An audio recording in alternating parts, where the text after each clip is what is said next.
So, Shang-Chi and the Legend of the Ten Rings. It's the latest in the MCU. How was it? Pretty pretty good, yeah. It's still got a lot of that precious Marvel formula in it, but it's got a lot of new and improved things for sure.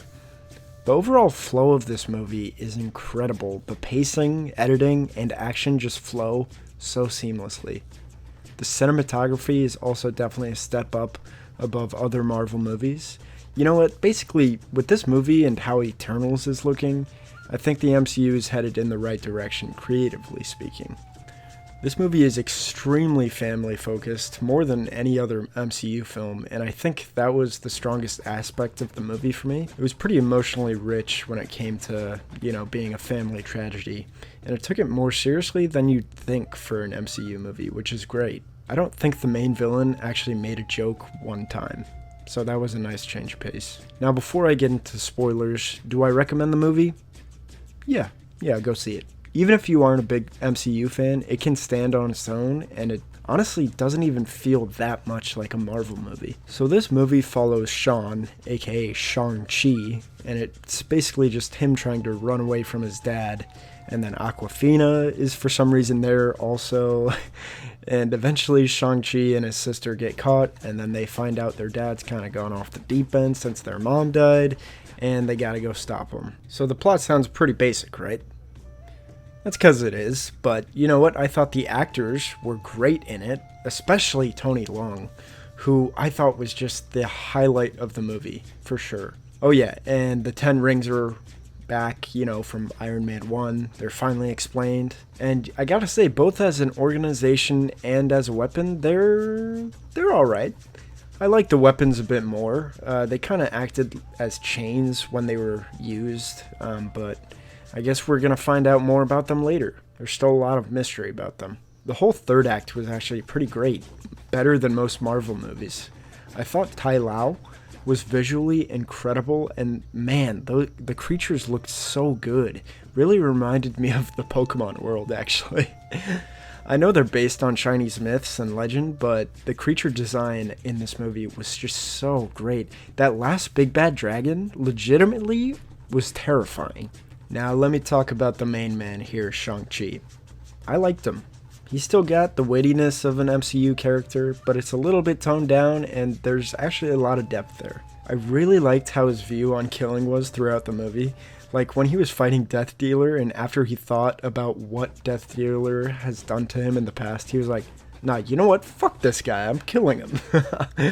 And man, Simu Liu, he is really good in this role, and I thought he could match whoever he was acting with perfectly.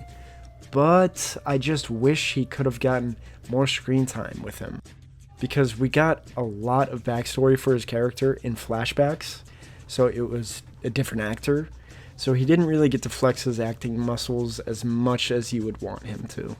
Same goes for the sister. She also had great moments, but she needed more scenes. Everyone in this film, though, did a great job. Even the child actors were pretty good. Aquafina, who I'm usually not a big fan of, was actually tolerable and at times pretty funny. Her and Simu's chemistry really showed in this film. I also loved her relationship with that one bow and arrow guy.